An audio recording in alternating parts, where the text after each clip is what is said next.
I stood outside my sister's wedding, holding an invitation that didn't exist. She looked me in the eye and said, "You really think you'd be invited?" The music started inside, laughter spilling out of the ballroom, and I stood there unwanted, unseen. I didn't argue. I didn't beg.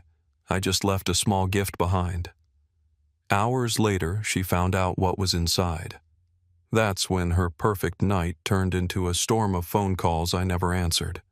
Sometimes silence speaks louder than revenge. And that night, I let it speak for me. Before I share my story, I want to know you are here with me. Just say listening in the comments or let me know where you are. I love hearing how far my story can reach. Sometimes even the smallest connection can make a story feel heard. Thank you. And now here's my story. My name is Ethan Ward, and if you've ever been treated like you didn't belong, this story is for you. Don't forget to subscribe and stay with me. Not for me, but for every quiet soul who's ever had to prove their worth without saying a word. It was a Saturday evening in Portland, the kind of rain that doesn't fall but lingers, thin patient, and almost polite. The Hawthorne Grand Hotel gleamed through the mist chandeliers, spilling light onto marble floors as the sound of strings floated from the ballroom upstairs. I stood in line at the check-in desk, the damp collar of my jacket brushing my neck, watching other guests glide past in their black tie confidence. The woman at the counter smiled with professional brightness. "Name, please?" "Ethan Ward," I said. "The bride's brother." Her manicured fingers swiped down the iPad once, then again, slower. Her smile began to stiffen. "I am sorry, sir. Could you spell that I spelled it slow and clear the way you do when you already know what's coming?" She searched again, glanced up at me and swallowed. "I am not seeing it here." Behind me, someone cleared their throat. The line had grown. I reached for my phone, pulled up the confirmation email I'd saved weeks ago. Subject line: wedding RSVP confirmed. I held it out to her. It was sent April 15th. One guest. She leaned forward, looked, then hesitated. "Would you mind stepping aside? I'll call the coordinator." I stepped away. Couples drifted past me, silk and perfume and champagne laughter. The lobby smelled like lilies and expensive cologne. I felt no anger, just a steady clarity settling in. I dialed Caroline. She answered on the third ring, breathless laughter and chatter echoing behind her. "Ethan, what is it I am walking in 30 minutes? They can't find my name on the list." A pause, not confusion, calculation. "Oh," she said finally, her tone dropping an octave. Businesslike. "Now that Ethan, please. You really think you'd be invited?" Her words hit like cold water down my spine. "You sent me an invitation." That was before Andrew's investors confirmed. "You know who's here tonight? Partners from Silicon Ridge Road. The VP of Rockwell Capital. The people who decide what our future looks like. I can't have my unemployed brother wandering around talking about his little side hustle." Side hustle. I kept my voice even. "I have been in real estate for 8 years. Exactly. Selling homes isn't a career, Ethan. Not in our world. Our world. As if I'd ever belonged to hers." "I understand perfectly," I said finally. "Good. I knew you would." I ended the call. My hands were steady. From my jacket, I took out the cream-colored envelope I'd been carrying for weeks. I borrowed a pen from the front desk and wrote in my neatest hand, "For the bride." After the ceremony, timing matters. When the wedding coordinator approached, flustered and apologetic, I smiled. "Please give this to her," I said during the reception. "She'll want to open it then." I turned away before the woman could respond. The rain was heavier now, blurring the city lights into gold smears on wet pavement. My phone buzzed once. "Mom, where are you?" "Ceremony starting soon." I didn't answer. I stepped outside, raised my collar, and let the rain fall on my face. Behind me, faint music slipped through the revolving doors. It wasn't a shock, just confirmation of something I'd known for years. and my family's success was a costume. Tonight I'd finally stopped pretending to wear it. As I walked down the sidewalk, I caught my reflection in the glass window of the Hawthorne Grand Hotel, a dark outline vanishing as the doors spun closed. Some seats aren't worth fighting for, I thought. Some doors deserve to be closed from your side. And as I turned away, I whispered into the rain. Tonight I am not asking for a place at their table. I'll let the truth choose its own audience. If you want to understand how a man ends up standing outside his sister's wedding, you have to start in Lake Oswego at the house by the lake where image mattered more than anything else. Every Christmas, our family gathered in the same dining room, long oak table, 12 chairs, silverware polished until it gleamed. My mother ruled those dinners the way generals rule armies. She'd steer every conversation toward Caroline and Andrew, the clients she'd landed, the investors circling his company. The rest of us were an audience applauding their perfection. That year, when I mentioned a waterfront development, I'd helped broker a complex deal involving 3 independent investors. She smiled faintly and asked, "Was that one of those 2-bedroom condos you sell?" The room chuckled. I smiled back, tore a piece of bread, and wrote a few figures on my napkin just to keep my hands busy. They thought it was doodling. It was a projection of next quarter's market curve. When dinner ended, my father followed me out to the porch, the air crisp, off Oswego Lake. He offered me a drink, the kind of gesture men use when they want to talk, but not too much. "Your mother means well," he said. "You know how she is about appearances. Maybe you could ask Caroline to help you get into Andrew's company. Marketing finance, something steady." I looked at the dark water reflecting the house lights. "I don't need a favor," I said. "I just need space to work." He nodded, not understanding, but trying to. My father wasn't cruel. He was simply fluent in the only language our family spoke: status. Back then, I'd already left corporate finance. Too much politics, too little purpose. I'd started over in real estate, working from a small apartment in Nob Hill with peeling paint and a desk that wobbled. I spent mornings poring over spreadsheets and zoning maps, building a quiet network of private clients who wanted precision, not flash. I learned to say less. People equated silence with weakness. I let them because when you talk in the wrong room, the right people stop listening. The truth was, I'd become good at what I did, better than they'd ever imagine. But better doesn't count in a house where success is measured in applause. That night after Christmas dinner, I washed the dishes alone. The others were still laughing in the living room, glasses clinking. My phone buzzed on the counter. I wiped my hands and looked. Subject: interview invitation. Rockwell Capital Partners. I read it twice, maybe 3 times. I didn't smile. I just felt a steady warmth settle in my chest. 6 months earlier, I'd sent a cold email to one of their partners, never expecting a reply. Now they wanted me for a second-round interview. In the next room, Caroline's voice rose above the laughter, telling some story about an investor who'd called her a natural leader. I turned off the faucet and listened for a moment, then dried my hands. I didn't say a word about the email. I didn't need to. That night, I wrote a note to myself on the back of the invitation printout. They don't hear me now. Let my results speak instead. The rain outside tapped the kitchen window, a quiet rhythm like agreement. And that's when I began to understand the difference between being ignored and being underestimated. One wounds your pride, the other builds your patience. Patience was something I was starting to master. The email arrived on a gray Tuesday morning, the kind where Portland felt suspended between mist and silence. I'd been up since dawn, coffee gone cold beside my laptop, running through one more set of market models. My inbox chimed.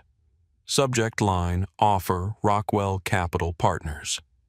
I opened it, read it once, then again, just to make sure the words were real. Senior Vice President, Real Estate Acquisitions, West Coast Division. A $600 million portfolio, base salary, equity, performance, bonus, relocation package numbers that didn't seem to belong to the version of me my family had written off years ago. I leaned back in my chair, staring at the cracked ceiling of my Nob Hill apartment. The radiator hummed. The city outside was still waking up a soundless symphony of traffic and rain. I didn't shout or call anyone. I just exhaled. I wasn't leaving Portland yet. Not before finishing one last thing. During the interviews, they'd tested everything. Valuation models, risk tolerance, even emotional composure. One partner had thrown a question about yield compression and debt cycles in Chicago, Los Angeles, and Portland. I'd countered without blinking. Cash flow health depends on function, not location. Repositioning usage creates yield, not chasing geography. Michael Trent. The last interviewer had smiled faintly. You don't talk much, Ward, but your data does. I let the market speak for me, I said. Now, sitting there with the offer in hand, I realized the market had finally spoken. That afternoon, I opened a listing I'd saved months ago, a penthouse on Laurelhurst Heights. 3 bedrooms, wraparound terrace, glass walls overlooking the Willamette riverfront. Caroline had dragged me there once years earlier, her heels clicking across the marble floors as she took selfies by the windows. When Andrew's company goes public, she'd said this will be our first home. The view screamed success. Back then, I'd smiled politely. Now the same unit was listed again, the owner, mid-divorce and desperate to sell. I called the agent, offered full price, cash 30-day, close no contingencies. When the papers were signed, they handed me a small box lined in dark velvet. Inside, 3 identical keys rested side by side. I held them in my palm, cool and heavy, the way decisions feel when they can't be undone. That night, I sat at my kitchen table drafting a speech for the wedding. Tonight isn't about money, I wrote. It's about second chances, about believing in someone, even when they stop believing in you. The plan was simple gift, her the penthouse publicly settle years of tension in one graceful gesture. It wasn't forgiveness, it was release. But even as I practiced the words, another thought kept surfacing, one quieter, sharper. On the same desk sat a manila folder marked Portland Women's Haven donation packet. I'd prepared it weeks ago, half instinct, half insurance. One signature and the penthouse would fund a program for women rebuilding their lives. I opened my safe, placed 2 envelopes inside, one labeled Toast, the other Transfer. I stared at them side by side like twin paths diverging from a single choice. I didn't know which one I'd use yet. Maybe I did. Outside, the city was blanketed in fog. Somewhere beyond it, my sister was rehearsing her vows, picturing a perfect life she thought I didn't understand. She'd learn soon enough that not every kind of success needs an audience. I closed the safe, turned off the light, and whispered to the dark. They won't see I have changed because I talk differently. They'll see it when I put the key in the right hands or take it back. The night of the wedding glowed like a magazine spread. Inside the grand ballroom of the Hawthorne Grand Hotel, the chandeliers dripped gold light over crystal glasses and white roses. Outside, Portland shimmered beneath a fine drizzle, the streets glistening like ink. I was 3 blocks away, sitting at a small Italian place by the window, a glass of Chianti in front of me, watching the hotel through the rain-streaked glass. I knew the exact moment it would happen. The envelope had reached her hands. I could almost see her face as she opened it, the practiced smile, the expectation of a check or an apology. She would have laughed softly, maybe shown it to Andrew first. I remembered the words I'd written inside. I planned to hand you the keys to your dream home. But since I wasn't worthy to attend, the Laurelhurst Heights penthouse will be donated to the Portland Women's Haven in your name. The handwriting was clean, small, unshaking. No exclamation marks, no anger, just precision. Later, Rachel, my cousin who'd been there, told me what happened next. Caroline read the note, still smiling, then pulled out my business card tucked behind it. She stared at the logo for a moment, not recognizing it, but someone else did. One of the investors from Silicon Ridge Road leaned closer, murmured something to Andrew, and pulled out his phone. In less than 2 minutes, the ballroom was a constellation of glowing screens. My name, my title, my face. Senior Vice President, Rockwell, Capital Partners, West Coast Division. The murmurs spread like ripples across the champagne haze. No one spoke above a whisper. The band's jazz faltered. The hum of Prestige cracked. Caroline's laughter thinned into silence. She looked at the card again, lips moving but no sound. Someone near her said, "That's him. I have met him. He ran our portfolio last year." According to Rachel, she just stood there, pale, shaking her head, repeating, "This can't be real." Across town, I was twirling a fork full of pasta when my phone started to vibrate. Once, twice, then over and over, a relentless pulse against the table. I didn't need to look. I knew. Caroline first, then Mom, then Andrew. I imagined the chaos, the guest staring her perfect fad collapsing in front of every person she'd wanted to impress. I turned the phone face down. The vibrations made it tremble across the table light flashing against the red wine. The waiter glanced over. "Everything all right, sir?" "Perfect," I said. And for the first time in my life, it was true. 47 missed calls, 23 messages. I didn't answer a single one. Each vibration felt less like vengeance and more like release, like air escaping a long-sealed room. For years, they'd mistaken my silence for weakness. Tonight, that silence spoke louder than anything I could have said. I sat there until the phone went still, until the noise from the restaurant faded into the soft rhythm of rain against the window. I drained the last of my wine, left a tip, and stepped outside. The city lights shimmered in puddles at my feet. From here, the Hawthorne Grand Hotel's upper windows glowed faintly, a distant constellation of people still trying to understand how their story had just come undone. I walked toward the corner, hands in my pockets, the rain washing the last of the tension from my shoulders. For the first time in years, I didn't feel like the forgotten son of Lake Oswego. I felt free, untethered from the version of me they'd invented, uninvited from their world, but finally at home in my own. Somewhere behind those glowing windows, Caroline was learning the same lesson I'd learned long ago. The most painful way to be seen is after you've erased someone who was watching quietly all along. I crossed the street, the rain soft on my face, and kept walking until the hotel lights disappeared behind the blur of the city. 3 days after the wedding, my father called. His voice carried the weight of command wrapped in guilt. "Ethan," he said, "the family needs to talk." That night I drove back to the Oswego estate, the house that had hosted more silent dinners than conversations. The rain followed me down the highway, soft and relentless, as if it had something to mourn. The lights of the estate glowed through the trees like an interrogation room. When I stepped inside, the air smelled of old wine and tension. My mother sat rigid on the couch, a glass of untouched Merlot beside her. My father stood by the window, his hands behind his back. Caroline was in the center of the room, eyes red, makeup washed off. "Sit down," my mother said. Her voice was sharp, rehearsed. "You've embarrassed this family, Ethan.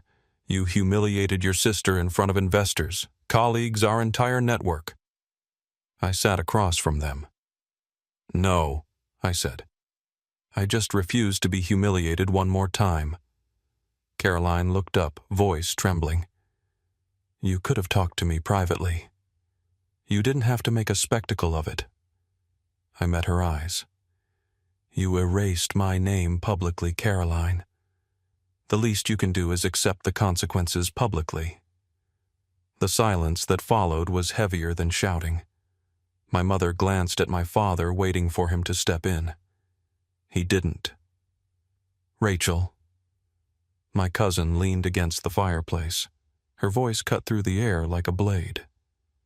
"Caroline, You told me yourself he didn't fit your image.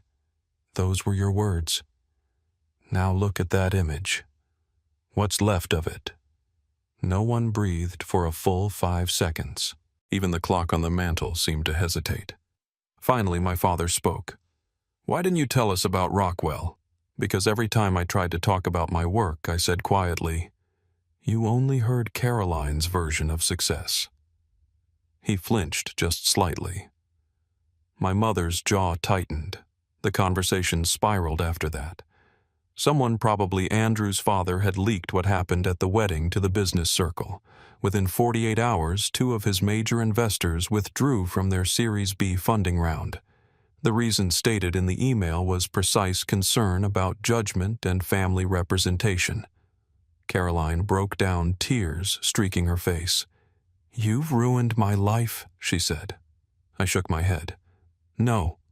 You did that when you decided other people's approval was worth more than your family. The argument stretched for an hour, accusations, excuses, the same chorus of pride and pretense. My mother kept insisting, we must preserve our family's reputation. I stood buttoning my coat. Then preserve it, I said. But I am not part of that performance anymore. As I walked toward the door, my father called after me, softer now. Ethan, she's your sister. I turned back. That used to mean something. Outside, the rain had stopped. The night air carried the smell of wet cedar and endings. I drove back toward Portland, the window half open, wind cutting through the remnants of their voices. My phone lit up again. Caroline's name for the 80th time since the wedding night. I let it ring until the silence returned. By the time I reached the city, I knew that would be the last time she called. Some relationships die not in anger, but in exhaustion. Thursday morning, the world looked clean again. The sky over the river stretched clear and blue, the kind of rare light Chicago only offers after days of haze. From my office on the 42nd floor of the Rockwell Tower, I watched ships crawl across the Willamette riverfront like small, patient ideas. The meeting room was full analysts, partners, market projections on every screen. My personal phone vibrated, a name flashing that I hadn't seen in days. Caroline. I almost ignored it, but something in me said this would be the last time she tried. I stepped into the hallway and answered. Her voice was horse-thin. Ethan, did you buy the apartment on Laurelhurst Heights? Yes. The one I showed you years ago. That was my place. You knew that. I did, I said. I was going to give it to you. On your wedding day. She said nothing for a long time, just a small, broken sound, breathing maybe disbelief. I don't understand, she whispered. I know I said, you don't have to. I told her about the document signed 2 days earlier, how the penthouse had been transferred to the Portland Women's Haven.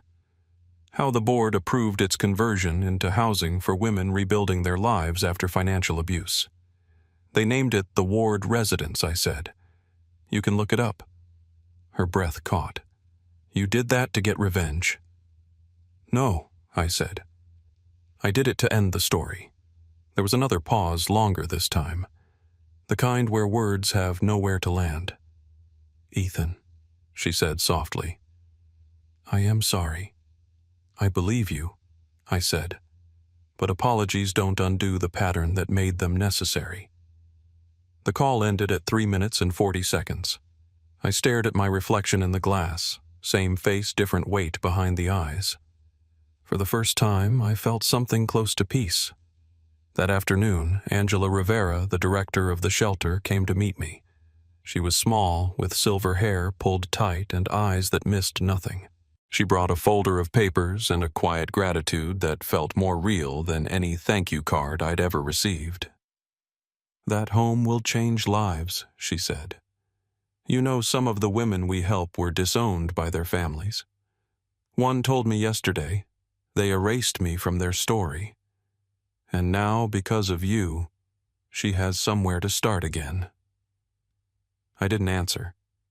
I just signed the last page and wrote in the corner donation to be made in the bride's name. When Angela left, the sun had dipped low enough to turn the entire city gold. Light spilled through the window, bouncing off the conference table, catching in the steam from my untouched coffee. For a moment, I let myself stand there and breathe. The phone buzzed again, Andrew this time. His name glowed bright against the dark screen. I watched it ring, imagining the words waiting behind it. Excuses, negotiations, maybe threats. Then I deleted the call before it could finish. Some conversations don't need to happen. The message had already been delivered. Outside, the city was alive with movement and noise, but I felt still anchored. The world it'd been shut out of was collapsing under its own illusions, and the one id built in silence was finally standing tall. I walked out of the office coat over my arm, the air sharp with salt from the Willamette riverfront. As the elevator doors closed, I caught my reflection one last time. Steady, unhurried, uninvited no longer. Some doors once closed don't need to open again. A week later, I was in my office reviewing a new set of investment proposals when the receptionist's voice came through the intercom. "Mr. Ward, there's a woman in the lobby. Caroline Ward. She says she's your sister." For a long moment, I didn't answer. I turned toward the security monitor. There she was, standing at the marble counter downstairs in a pale gray suit, clutching her handbag as if it were the only thing keeping her upright. The same sister who once said I didn't belong in her world now stood in mine, smaller than I remembered, lost under the bright lobby lights. "Keep her there," I said quietly. "I'll handle it." Before I walked away from my desk, I clicked send on an email draft already waiting in my outbox. It was short, measured, and final. "Boundaries are clarity, not cruelty. You made your choice at the Hawthorne Grand Hotel. This is mine. Please don't come again." On the monitor, I watched her phone vibrate. She opened the message, read, and froze. A moment later, she looked up toward the cameras as if searching for me. Her shoulders trembled. Then she turned and walked out into the street. I stayed still, hand resting on the back of my chair. There was no satisfaction in it, only quiet confirmation. That afternoon, a headline circulated through industry chat boards. Aurelius Group faces investor withdrawals following public controversy. Two of their biggest backers had pulled all funding, citing reputational concerns. It didn't take long for people to connect the dots. That evening, an email from the Wall Street Journal landed in my inbox. They wanted to feature me in a series called Young Leaders in Real Estate. I hesitated, then agreed on one condition. No talk of family, no personal history. When the article was published a week later, the title stopped me cold. The Quiet Power Broker, Ethan Ward, and the Art of Building Without Noise. I read the final paragraph twice. Success isn't who sits at your table. It's who you no longer need to impress. I closed the magazine and stepped out onto the balcony of the 42nd floor. The wind from the Willamette riverfront was sharp, the city lights flickering below like scattered glass. For the first time, Chicago didn't feel foreign. It felt earned. The house it left behind in Lake Oswego now seemed smaller, its walls too tight to contain what had become. Everything they had once taken, validation, dignity, belonging, I had reclaimed, but not through volume or vengeance. I had done it by being silent at the exact right time. 10 months after the wedding, winter sunlight spilled through the tall glass of my new office on the 53rd floor. My nameplate read Ethan Ward, Executive Vice President. Below it, a framed photo of Laurelhurst Heights hung on the wall, a reminder of where the story had begun and ended. My assistant knocked softly. "This came for you," she said, setting down a brown envelope, handwritten return address, Caroline Ward. I didn't open it immediately. I placed it to the side and finished the morning's meeting. By noon, the room was empty, the city quiet beneath a pale sky. I tore the seal. Her handwriting was smaller than I remembered, careful but uncertain. Ethan.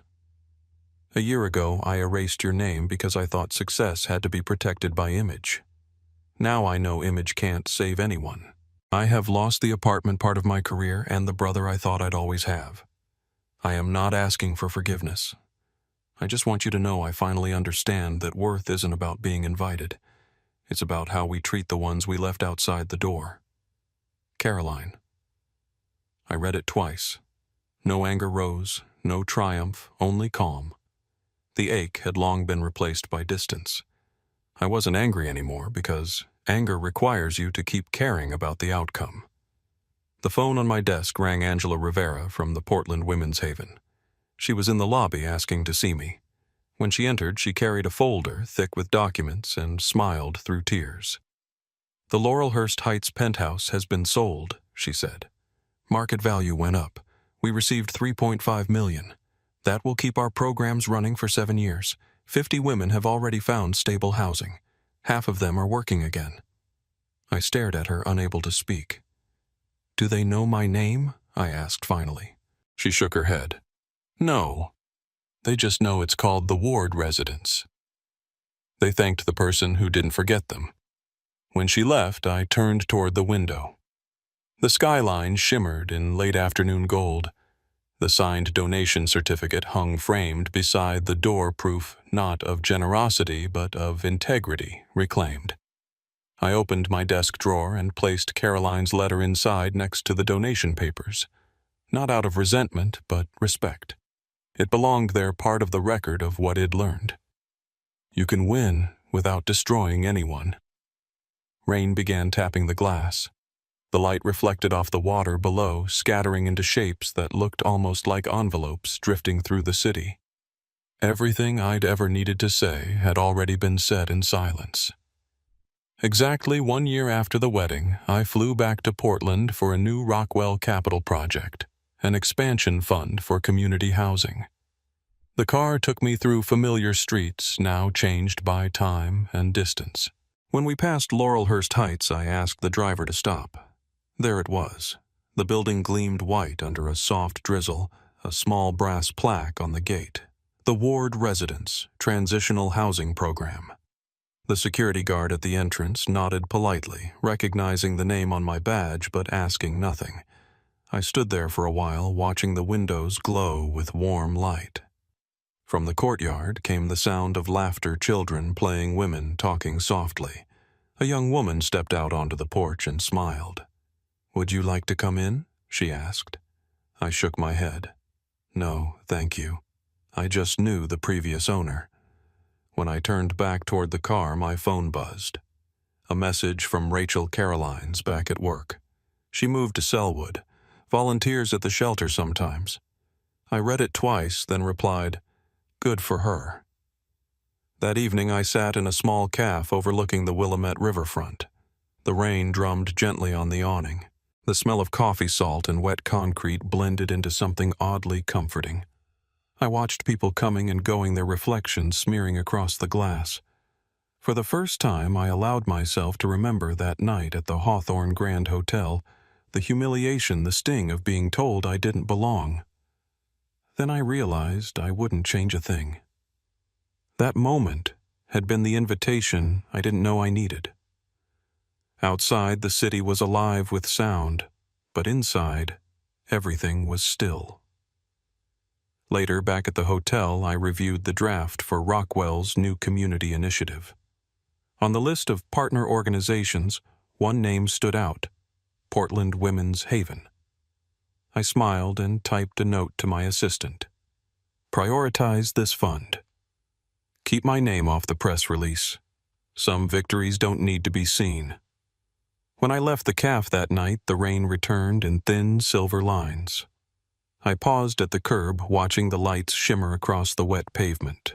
The day Caroline removed my name, I thought I'd lost everything. But that was the day I was invited to a far better table, the one where peace was the only guest.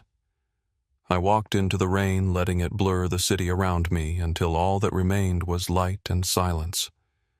There was no music, no audience, just the sound of my own footsteps fading into the night. And that finally was enough. There are stories that end with noise, applause, confrontation, vindication, and then there are stories like this one where the final sound is silence. Looking back, I sometimes wonder what that night at the Hawthorne Grand Hotel really gave me. On the surface, it stripped me of something, a seat, a name, a sense of belonging. But in the echo that followed, I heard something else, the sound of a boundary forming, of dignity rebuilding itself without permission. That was the moment I stopped chasing inclusion and started choosing peace. Every person who's ever been left out of a room knows that unique ache, the disbelief of being erased by people you once trusted to remember you. We spend so much time trying to prove our worth to those who wrote us off, thinking if we just succeed loud enough, they'll see us again. But I learned that recognition from the wrong crowd is just another form of dependence. The moment I stopped performing for their approval, I started to become someone I actually respected. Forgiveness didn't arrive as a grand act. It came slowly in the spaces between success and solitude, in mornings when I looked out from my office window and realized I didn't have to explain myself anymore. It came in the faces of strangers who found refuge in that house on Laurelhurst Heights, women who would never know my name, but somehow carried my story forward in their survival. And it came in that letter from Caroline, shaky and honest, proving that even broken bridges can cast light when you stop trying to walk across them. If you've ever been made to feel small, if someone once told you that your silence meant insignificance, let this be a reminder: silence can be power. It's not about staying quiet forever. It's about choosing when to speak, and knowing your worth doesn't need to be proven in their language. You can leave the room, build your own, and invite in only those who see you for who you are, not who you serve to their comfort. I don't hate Caroline anymore. I don't resent the family dinners that turned into auditions for affection. I don't regret the rain outside the hotel that night, because without all of it, I wouldn't have learned the most valuable truth. Sometimes the cost of peace is letting go of the version of love that demands your silence. So wherever you are reading this from, maybe in a quiet apartment, maybe scrolling through stories while wondering if your own voice still matters, remember this: you don't need their invitation to start again. The door you build for yourself will always open wider than the one that closed.